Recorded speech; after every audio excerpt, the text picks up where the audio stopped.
The following is a special presentation of Tony Kurre Radio.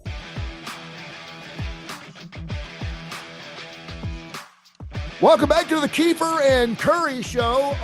It is the last week of January. It's Kip Keefer. I'm Tony Kurre. We do a show on Saturday mornings, by the way, called The Starting Lineup. A lot of people are like, what are you always going to talk about during the season where it's not football? We got March Madness. We got plenty of things to get into. We're going to have great sponsors. It's going to be a fantastic show. And, of course, college football will be right around the corner. And the college football news is not over yet. We still have plenty of things to keep us looking through. It will never be over. It really won't be. I noticed, well, we'll get to it in just a second, but there's a couple of other news pieces that I wanted to get over. Kurt Cignetti came out with his top 25 after the season. Did you see who he had in his top 25? No, I did not. Something that a lot of people aren't talking about. It came out yesterday. He came out with a top 25? He's a voter. He's one of the coaches poll. I didn't know. I didn't know.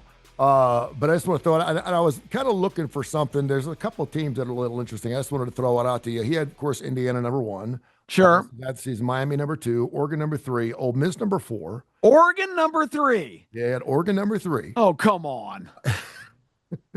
He had Ole Miss. He had Ole Miss number 4. He had Ohio State number 5. He had Georgia number 6. He had Notre Dame number 7. Texas number 8. A&M number 9, and Texas Tech number 10.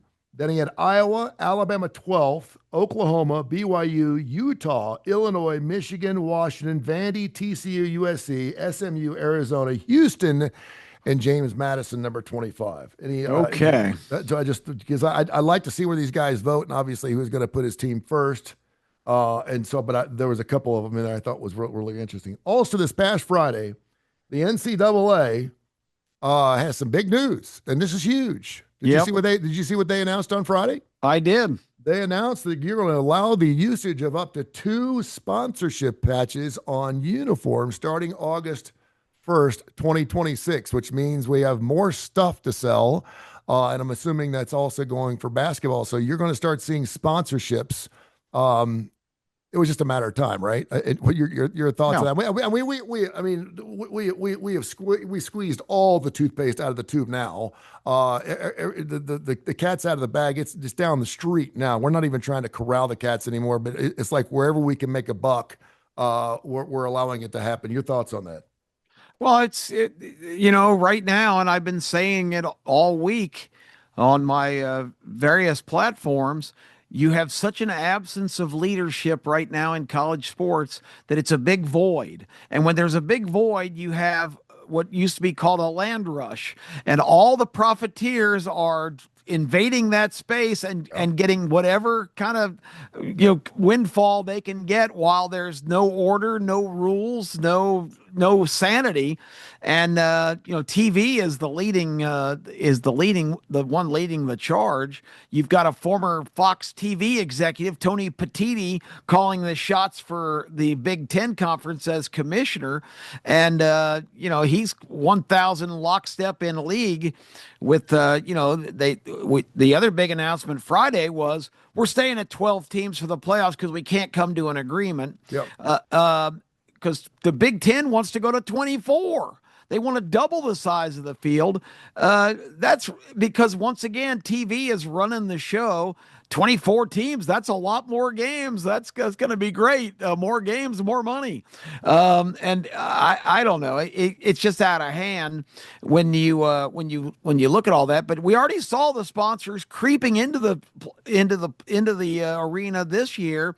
If you notice at Auburn games, there's a yellow wood patch on both sides of the field. Which should be on the line, by the way. They should put the yellow wood on the line. The yellow line, the first down line. They should put yellow wood across that whole thing, shouldn't they? I mean, that would be marketing genius. Put a 2x4 that goes all the way from sideline to sideline. Sounds great. If it doesn't, sounds great.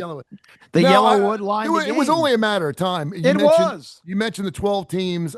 There was some talk of it possibly going to 14.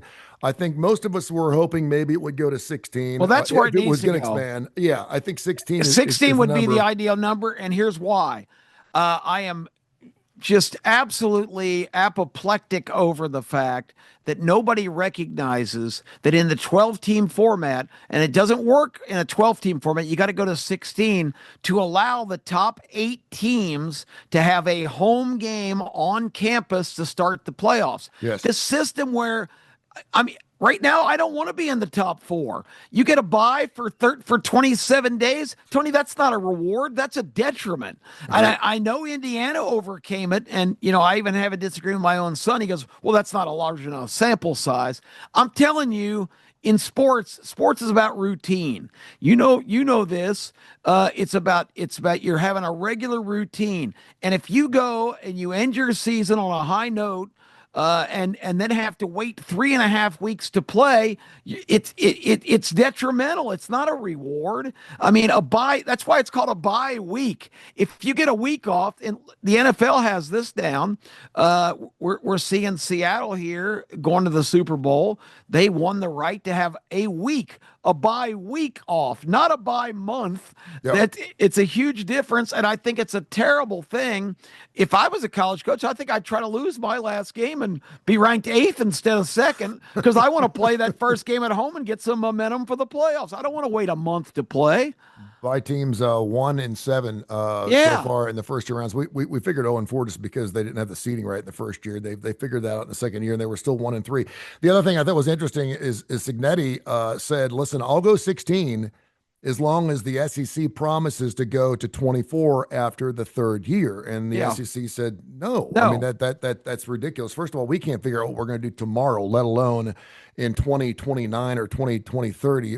And by the way, the contract runs through 2031, 32 with ESPN, so it could still change before that. And as long as the contract is enforced, a lot of people are like, I can't change till 2032. Sure they can.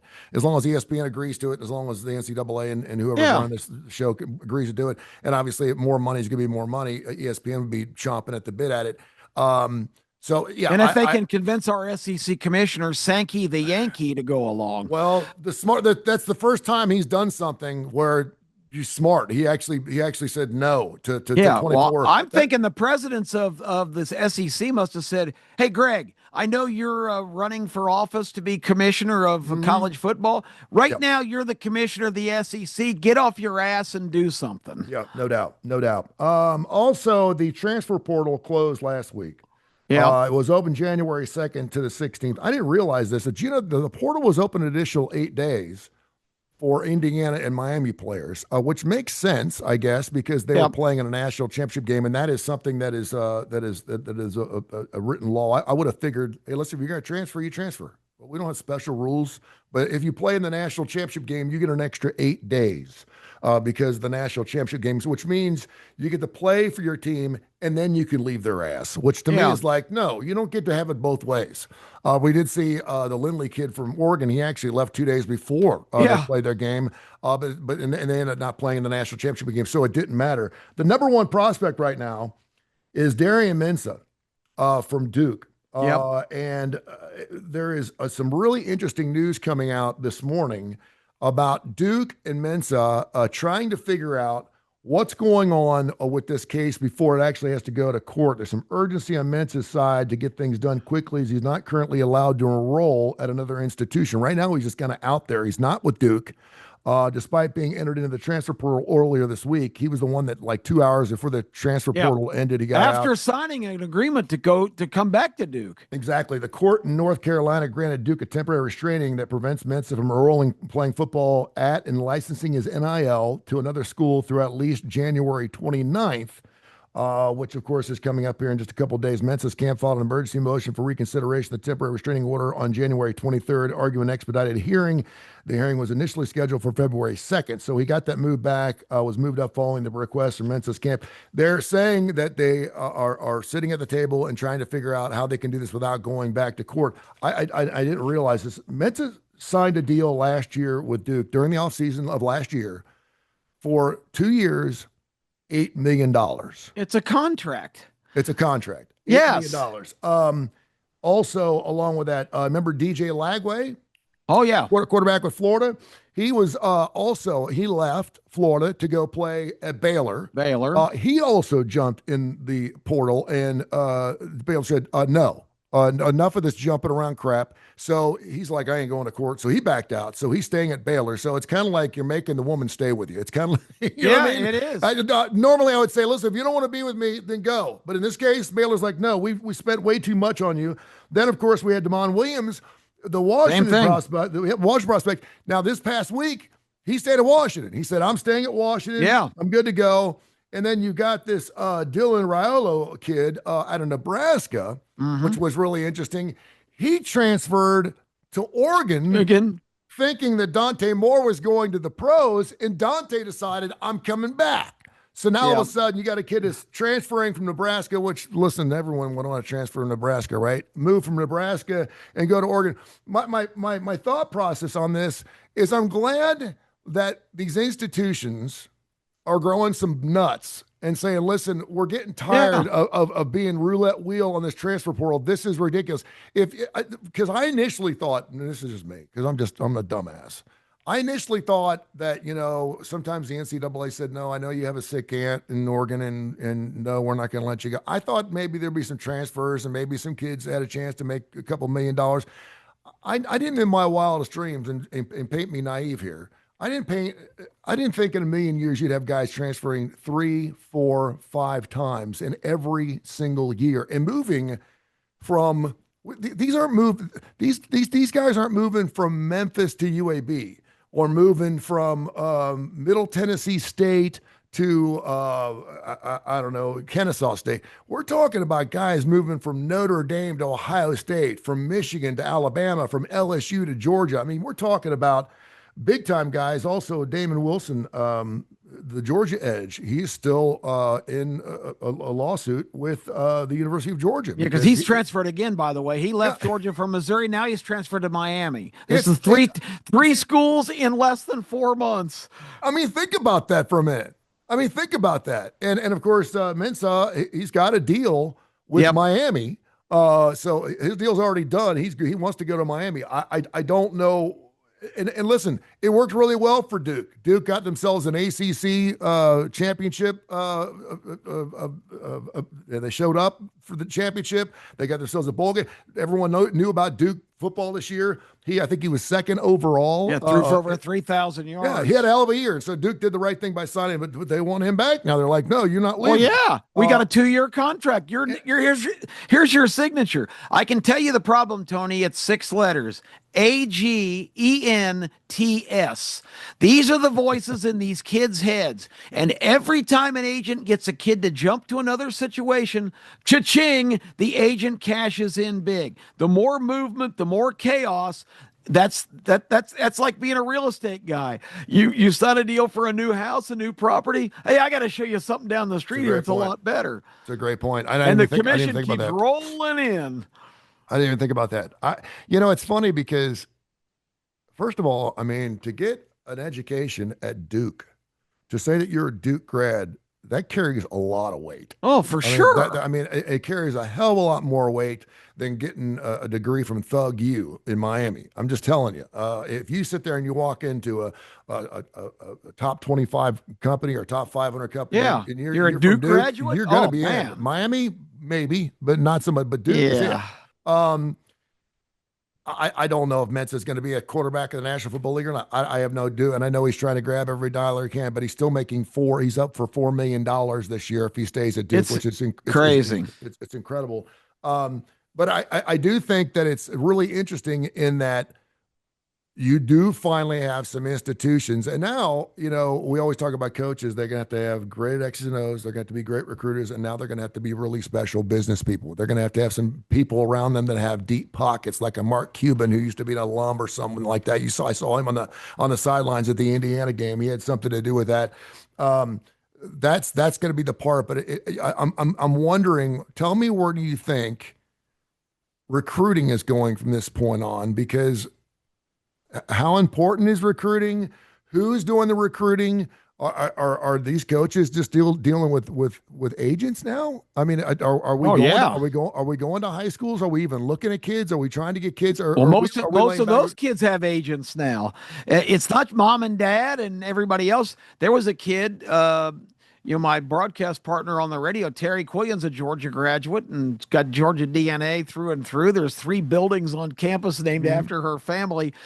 Terry sent me footage from a recent announcement at a high school of a kid who grew up in Georgia, was a Georgia fan all of his life. He comes to his announcement that day. His family's wearing Georgia gear. I'm not making this up. Oh, no. They got Georgia shirts and hats on. He stands up in him and goes, and he looks around his hats and he reaches down and he puts on an LSU hat. And it's like, what? This guy has been signed, sealed, and delivered. You've got, and that is 1,000% agent oriented because they've got him a better deal. The whole thing is just insane right now that the landscape is this unstable, but that's the reality of what we're dealing with. And the only answer, Tony, is, you have. Kirby Smart is kind of a dinosaur now. Kirby Smart is one of these coaches that starts to establish a relationship with a kid when he's like 9th and 10th grade. Yep. Becomes like a family member. Kirby used to joke, he says, sometimes I have to eat 6 lunches in one day because I can't turn down. We go see a different kid. He goes, I made fried chicken for you. So, well, I just ate, a pot roast at the last house. He said, that's why I'm 20 pounds overweight. But you establish those relationships and get those kids, even if they show up and come to your place. Now you've got to if they start progressing, you've got to re-recruit them and give them more and more money every year because everybody's coming after them. What about this other thing this weekend with Dabo Swinney and Pete Golding? Pete Golding, they've got a kid already sitting in a classroom at Clemson who transferred in from California. Pete Golding is texting him in class saying, hey, we'll kick our offer up to $2 million. I know you've already signed. Find out what the buyout is to get out of that contract. It's not even agents now. It's the coaches themselves violating rules because it's the wild, wild west. There are no rules. Yeah, and one guy that we love, and I like Dabo a lot, and I think he's a great coach. He's won 2 national titles. He's done a world of. At one point, people said you can't win a championship at Clemson. He's gonna have to come home to get that done. He's proven that he's done that. He puts his hand on the rock. I love what he stands for, but he has got to adapt or die. He's got to change. He's got to start going out. Well, now they go in the portal and get a guy, and Ole Miss is just stole him. Oh, I know. It's funny too.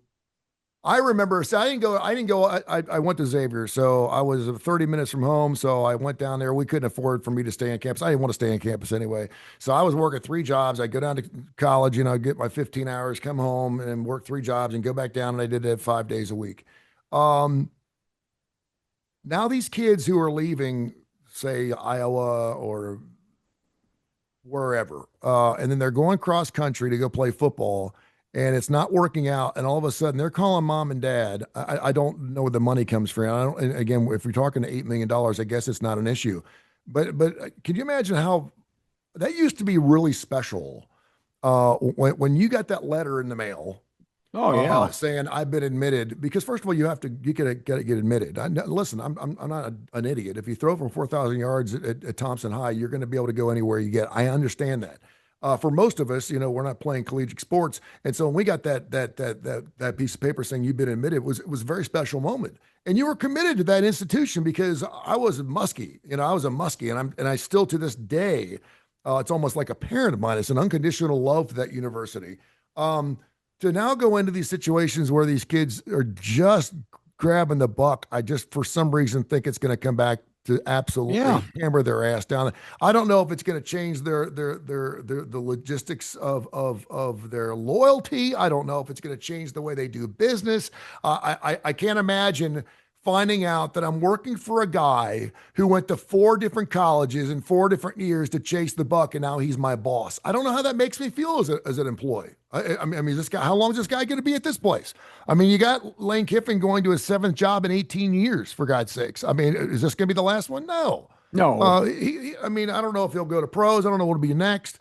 And that's for him to do. That's fine. But from a loyalty standpoint, it hurts. I just hate it. I said something on the show this past week, and you guys laughed, and I expected that because it is funny.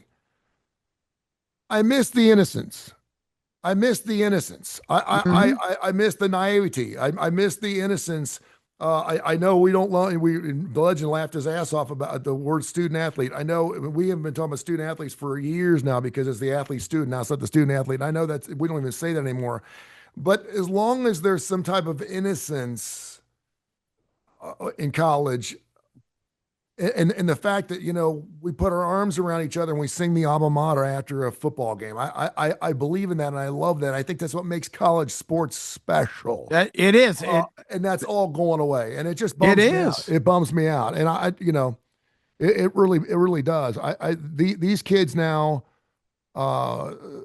That should stay, like Barry Larkin staying with the Cincinnati Reds for 18 years, getting an MVP in the year he shouldn't have got it. He did it because he was there for the Reds for 16 years first. Yep. He ends up getting into the Hall of Fame, not because he had great numbers, but because he stayed with the same damn team for 20 years, which is unheard of, which is really, really cool. And if you think Barry Larkin, now you think Cincinnati Reds. You don't. Sure do. His last image in your mind is not him running around wearing a Seattle Mariners uniform. No. And so, you wonder how these kids that are willing to stick it out and stay at a school, and the first guy I think of is Tua Tagovailoa. I mean, he's sitting there at school. He's got Jalen Hurts. There's no way in hell Jalen Hurts is ever going to be benched. His dad says, no, you committed to this school, and you're staying in the school. You have a year up on Jalen, so when Jalen's done, you'll have your opportunity. You'll have your turn. And what happens in the national championship game? He gets the chance. And he gets a chance, and he wins the game for himself. And now look at the guy. Listen, he didn't have the great NFL career like we all thought he probably would because he's been banged up so much. It's not over yet, but you know what? He's going to be somewhere else in the bank. He's got a lot of this. Oh, yeah. And he's super sellable. I mean, he'll be out there selling shit for Dick's Sporting Goods when he retires because of his. Think about all the endorsements he can get just for having concussions, Kip. He can walk around saying, hi, I'm Tua Tagovailoa. I had 17 concussions, man. Right. If your kid wants to be protected, go to Dick's and get this brand new. Think about the salesmanship of that guy. I mean, he can sit there and go out and say, yeah, my brain's fucked up. Because of that, I want to sell you something here from Academy Sports. I mean, where's the damn loyalty anymore? It just drives me. Well, and you're hitting a real solid vein here, because what you're describing is what I've been lamenting is what makes college football special is the traditions and the color and the pageantry. It's not supposed to be a professional endeavor. And the big word that you're describing is affiliation. These people, when you go to a school, you have a lifelong affiliation with that school and that program, and you root for them come hell or high water. You're always sensitive to that. My dad went to Duke for just a year, just his freshman year, but growing up, knowing that's where, and he didn't end up even finishing college, but I've always been kind of a closet Duke fan because of my dad. My dad always rooted for Duke because he went there.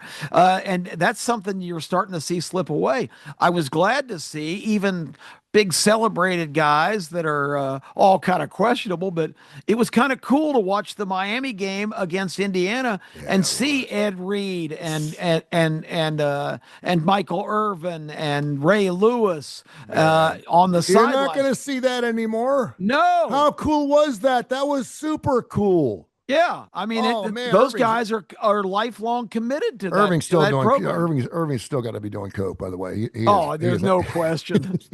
I don't know how old he is now, but I know he wrote a book, and I know how much coke he did when he was at Miami. But he's still got to be on. Terry asked me because they showed us a clip on the sideline of Michael Irvin, like right in the face of some Miami kid, talking him up. She goes, and she texts me and says, "How is he allowed to do that?" I said, "Well, I guess he gets some kind. He actually went out for the coin flip. He was the quote honorary captain, which I guess that allows him sideline access, but that wasn't very well thought out. You really didn't have to have Michael Irvin over there pumping up the Hurricanes right in their face." That's one of the things, and I had an interesting conversation, someone that's going to be actually spending some money on the starting lineup, the Talladega Super Speedway. We got the Daytona 500 coming up here February 15th in a couple of weeks, and of course the race at Talladega in April and October.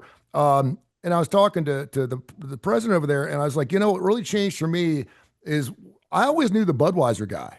I knew that was Dale Earnhardt Jr. Yeah. I knew who the Haviland guy was. I knew that was Davey Allison. I knew who the DuPont guy was. That was Jeff Gordon. I knew, and you knew your affiliations, the Folgers. You knew all these affiliations, and all of a sudden, when the money started pouring in, all of a sudden people started stealing people away. Yeah, I didn't even know. I didn't know who was driving for who anymore, but I knew who drove the Cheerios car. I always knew Yeah. who the affiliation was, and then it just got to the point where people were just trading, and it just looked. And then they were changing teams. Then they were like, "Well, hell, I'm going to go run for Well, of Gibbs, or I'm going course. to go run for Roush," and it was like, and that's where it just got kind of messy. And sometimes that's where money. I mean, sometimes Well, just that's as a good. casual sports fan, I've never been a NASCAR fan ever, but I always was aware of the principles. There was never on a sports broadcast when they said so and so just won the Daytona 500. I had heard of him and was familiar with him. Now, Tony, I can't name three know it. current drivers. I mean, that's where they've lost their identity. This was a sport that was extremely popular because people identified and were affiliated with a certain driver that they identified with and they felt comfortable supporting. They've lost that now. They've let it go all corporate, and who knows who the hell's behind these cars. I know it. Yeah, I always think Tony Stewart. And they started letting Yankees drive in the races too. That was a mistake because it was always Cale Yarborough kicking Cale. You know Now what they it's- need? You know what now they need to it's- do? They need to start putting moonshine in the back of the cars again. This is what they need to do. yeah. That's how it got started. That's how they need to do it, man. This is a Southern sport that's been taken over by the whole It nation. all started with booze, man. It all started with moonshine. I mean, when some guy named Kozlowski's winning races, we've lost our identity. Keselowski. I wonder, I have not seen one, and I've always been like, we used to have this argument on air, and Jay kind of switched over the course of the year because we went on the air talking about this. If we were looking for a hot button topic, it was give me the Mount Rushmore of coaches. Should Pete Rose be in the Hall of Fame? And the other one is, should we pay players? That was the three hot button topics. If you said those, the phone lines went bleed out. I mean, it was like unbelievable. I want to know where all these people are that said these players need to get paid. I haven't seen one. I haven't heard one because I've always been like, hell, listen, if you're going to an Ivy League school, you go to Brown, it's $250,000 a year to go to college at an Ivy League school. You're making $1 million and you're getting a scholarship to go play football up there. And all of a sudden, I don't see any people transferring. Go tell mom and dad you're transferring out of Harvard. See what they say there. I don't think that's going to be happening. Or I haven't looked, but I wonder what the transfer portal looks like for America's teams, for Air Force, for Navy, for Army. Are those kids loyal enough? You can't see once you go to Army, you can't transfer. You can't leave. You've got a commitment not just to play football. You got a commitment to the service academy. Yeah, exactly. So you don't see a lot of movement in the portal. That's why, and I still don't remember in one of our other broadcasts. Navy played some tomato can in the postseason. I said, well, one thing for sure, nobody from Navy's going to opt out. They're going to have their whole team. And somebody disagree with me.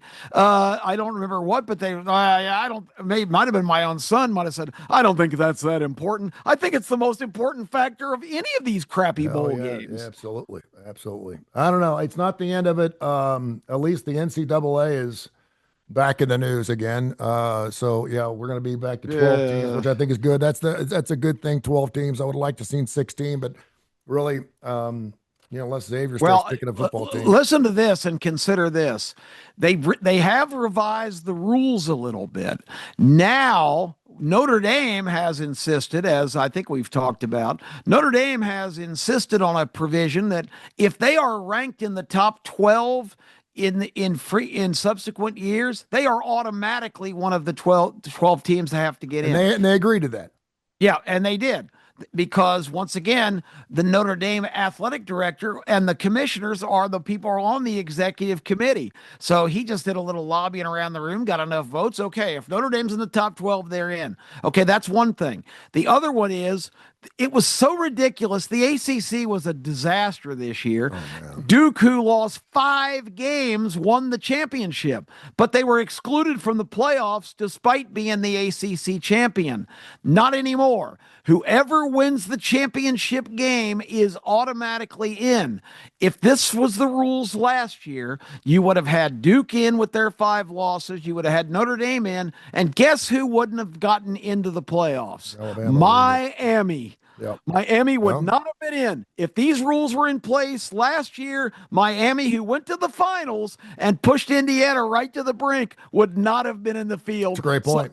So the dumpster fire continues. It's a great point. And it's great to talk about, man. It's fun. It's 12 best teams, Tony. That's what it needs to be. We do a show called K4 Wins. It's on every Tuesday and Friday, and Kip joins us for those shows, as well as Case Keefer, of course, the man who does all the editing out there for Las Vegas Sun, does fantastic. And we're looking forward to a Super Bowl 60 coming up. We have the table set for that. We'll talk about that tomorrow morning at 10 o'clock, wherever you get your favorite Tony Curry radio programs. And, of course, you can watch all of our shows live on YouTube, and not to mention the Coastal Sports Network. They just signed a new deal, by the way, with Audacity. So they're going to be helping us out, pulling our numbers. So that's a good thing to be on. So we'll check you out 10 o'clock tomorrow morning, and then we'll get after it again. Don't forget, Saturday mornings, 10:30, 11 o'clock. I don't know. I haven't looked at the TV schedule. What comes on 11 o'clock now after us? During, is it basketball? Usually, yeah. Okay. So we'll be right every once in a while. ABC actually has a hockey game, which is interesting, but because that came on after us 2 weeks ago. I think either basketball or hockey. There's definitely sports on right after we're done. I like that. So check it out, ABC 3340 in the starting lineup. And bad news last night for my son Clade. He has traveled to Canada where it's -9 right now. He was at the Ottawa Golden Knights game last night. Final score, Ottawa Senators 7, Golden Knights 1. He was having a good trip, Clade? Yeah. He went to Ottawa for the game? Yeah. Yeah, he's going to Montreal. They play in Montreal tomorrow night, so he'll be seeing the Golden Knights and the Canadians. Maybe it'll go better. Man, that is awesome, dude. That's a different world. It's because it is a different world. Oh yeah, completely. I've been to Toronto a couple of times, and it's a totally different. First of all, you better speak some French. It is. Of course, the Canadians didn't get off to a great start. They're staying in Montreal. They rode a train down to Ottawa yesterday for the game. They got halfway there, and the train came to a slow stop. We are going to have to wait for a replacement train. Our brakes aren't working. So congratulations, Canadians. By the way, do you know who Pete Rose was with when he got his 4,000th hit? Montreal Expos. That would be the Montreal Expos. Sure is. It's a little. He looked kind of funky with that big colored M on his hat, but I kind of miss Montreal just a little bit. I remember Andre Dawson. That Montreal Tim was like Raines, oh shit! They were like They had all kinds of talent. They were the farm league of Major League Baseball. 94, Tony, when the strike happened, the Expos were so far in front. In the National League, they were the codlock favorite to win the World Series, and it never happened. And probably they would still be in Montreal had they won a World Championship. That is a great point too. I kind of miss having them up there, and I miss the Seattle Supersonics too. Yeah. Yep, my favorite when they first started in Parc Géry in Montreal that only seated 21,000 people. They had a catcher, and you'll probably remember this when I say it, but every time he came up, the French Canadian announcer would go, "Number 21, John de Bacabel." Didn't Carter played up there too, right? He did. Yeah. Gary Carter. Gary Carter. God, I love Gary Carter. I might have to go back and look at my baseball card collection today, just because they had some killer players. Unbelievable players. They did. Absolutely. A quick shout out to Mike McDonald, 38 years old, second year as the Seattle Seahawks coach. He's going to the Super Bowl. That's pretty impressive. That is very impressive. McDonald, the first thing he did, though, when he was hired last year for the Seahawks, he hired an offensive coordinator by the name of Ryan Grubb. And didn't really work out. Ryan Grubb was canned at the end of the year, came back to Alabama. That move proved pretty successful because the Seattle offense looked pretty good to me last night. That worked out, and Sam Darnold's still not getting any respect. I mean, all the guy does is win, and he's just... And how good is this guy from Ohio State, this Smith-Njigba? Good grief. Awesome. It's going to be a great Super Bowl. I'm looking forward to it. Should be a lot of fun. We got a week off. All right, man. I will catch up with you tomorrow and look forward to Saturday's show. It's going to be fantastic.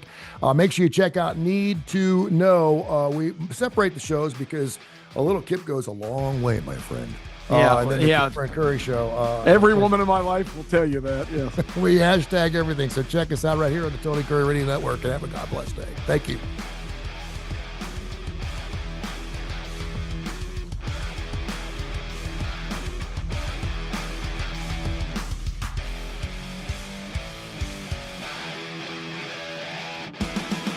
This has been a special presentation of Tony Kurre Radio.